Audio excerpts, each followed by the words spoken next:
Hello everybody, I'm Alexandra Kosteniuk, the 12th Women's World Chess Champion, and I'll comment for you today my game against the 13th Women's World Chess Champion, Hou Yifan. That was a Blitz game that we played in the 2012 SportAccord World Mind Games in Beijing, China. It was the first game of the Blitz event. I was playing white and Hou Yifan was black. I started the game with my favorite move e2 to e4. Hou Yifan replied with the Sicilian Defence, c5, knight f3, e6, d4, c takes d4, knight takes d4, knight f6, knight c3, d6. This move order allows white to play a very sharp line, which is known as the Keres variation, which starts with the g4 move.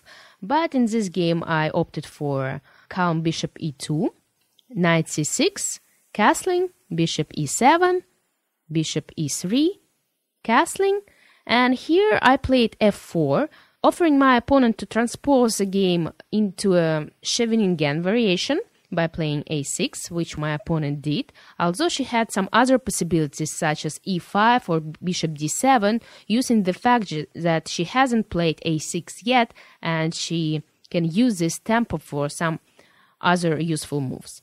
But after a6, we transposed to the Scheveningen variation of the Sicilian Defence. This variation actually happened in our fourth game of the 2008 Women's World Championship final match. It was a crucial game of the match. I needed to make a draw in order to win the title, and I was able to make a draw after a very complex and interesting fight. In this game in Beijing, I played a4. My opponent played bishop d7 with the idea of taking on d4, knight takes d4 and playing bishop c6. That's why I retreated my knight to b3. It's a standard move for the Scheveningen line. Actually, when I hear about the Scheveningen variation, the first game that comes up to my mind is the 24th game of the 1985 match between Anatoly Karpov and Garry Kasparov. It was the last game of the match. It was a very interesting game that Garry Kasparov was able to win, winning the world champion title. So if you haven't seen it, it's a must. It's a very well-known classical Scheveningen game. Back to our game, my opponent continued with b6, which is a standard move for this line. Bishop f3, queen c7, and here I opted for a very sharp continuation. I played g4, even though there are some other plans, more solid ones, but g4 is not only about the attack, but it's also about winning the space on the king side and pushing black's pieces backwards. And here my opponent needed to play bishop c8, opening the space for the knight. I played g5. She retreated the knight to d7, knight d7, bishop g2. It's a standard move. I open up the road for my queen. I want to go queen h5, and then I want to transfer my rook via the f3 square to the king side. Black played rook e8, which is also a standard move. Black is preparing to protect the king. She can now use the f8 square for her bishop and her knight. I played queen h5. She continued the game with g6, although there were some other games that Black played, and they continued bishop f8 immediately. So in our game, after g6, I played queen h6. I'm not so sure about this move because usually white retreats to h4 immediately, but during the game I was not so sure about the h5 possibility, which exists after queen h4 since the black bishop is still on e7. That's why I decided to play queen h4 only after Black plays bishop f8. The game continued with bishop f8, although I'm not so sure what is the best way for Black to play in this game, in this position. There are several possibilities such as knight b4 or bishop b7 immediately, and to understand and to figure out the best way for Black to proceed here, one needs to spend really a lot of time analyzing all the difficult move orders and positions that arise after each move. So our game continued with bishop f8. I played queen h4. And here my opponent played bishop b7. Again, maybe bishop g7 would have been a little bit better or a stronger move. Since after bishop b7, I continued the game with rook f3. I continued my plan. I want to transfer my rook to h3 and to force black either to play h5 or to play knight f8. And then I can use the fact that black pieces are uncoordinated. My opponent continued her plan by playing bishop g7 because, of course, she wants to be able to play knight f8 after rook h3. But again, maybe it's too late for this move right now. Maybe it was much better for black to play knight b4 here, attacking the c2 square. Because if I play rook h3 now immediately, then black can just play h5. She doesn't really need to protect this pawn by playing knight f8. And after h5, if I take g takes h6, she can simply block the pawn by playing king h7. So that's why after knight b4, I have other moves. I can just protect the c2 square by playing rook c1, or I can make up a small trap by playing bishop d4, threatening to take the pawn on h7. For example, if black blunders and takes on c2, knight takes c2, then I just take queen takes h7, king takes h7, and then play rook h3 and then rook h8 checkmate. So that's why after bishop d4, black will need to protect the h8 square by playing e5.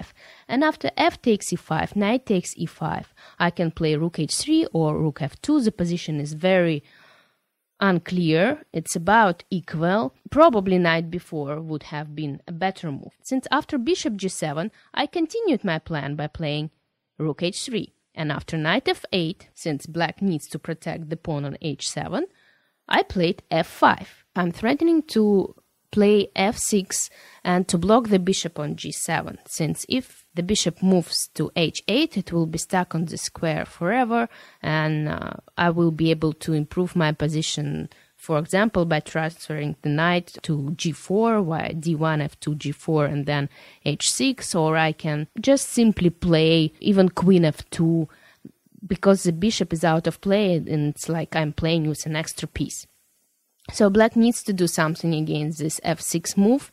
They either need to take on f5, but if they take with the g pawn, then her king will be very weak. It's just a matter of a few moves before I checkmate. If she takes with the e pawn, e takes f5, then I will play knight d5 and will take on b6. Probably it was the lesser evil to take on e5, since after knight d5, black might have some chances to complicate the game by sacrificing the exchange and by using the fact that my pieces are slightly uncoordinated and I need to spend some time to win this material. Since after bishop takes e3, that's the move that my opponent made, I play a very strong, quiet move which leaves black absolutely defenseless. And this move is f6. I've seen this move in several games before this game, long before this game. The idea is very simple. I want to play queen h6 and to checkmate my opponent on the g7 square.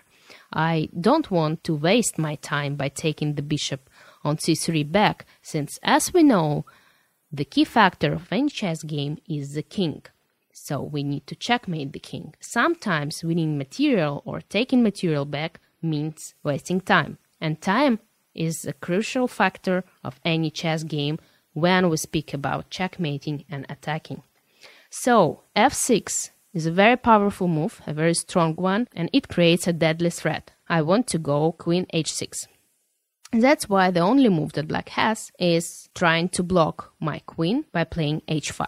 And here, of course, I don't take on h6. I don't play g takes h6. I don't take on c3 because then black will play knight e5, but instead I make another quiet but strong move, bishop f3, threatening to sacrifice another piece, bishop takes h5, but opening up this h line which will lead me to checkmate. And there is nothing black can do to protect the king. There is nothing they can do to protect from bishop takes h5.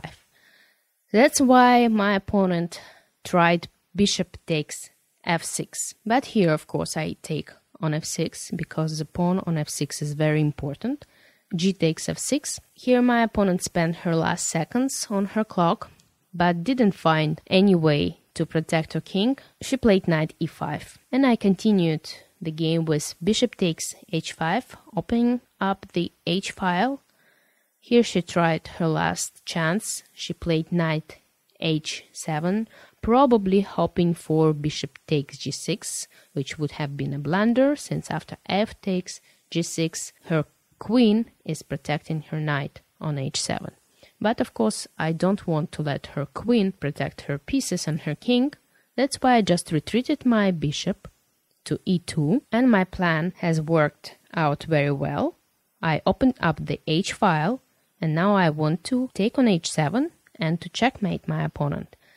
So she resigned because there is nothing she can do, and she was already running out of time. It was a very nice game. I was very happy to begin this tournament with such a nice win against Hou Yifan, and probably that gave me strength and confidence to win the tournament, because I continued playing in a very nice attacking style, winning many interesting games, and at the end I was able to win the gold medal. That shows how important openings are in modern chess. I didn't know all the lines and all the variations, but I knew the basic and the most important ideas of this line, which led me win this game and at the end the tournament. I hope that you enjoyed watching this instructive Scheveningen game. I wish you all the best in learning chess. If you like this game, press like and subscribe to my channel.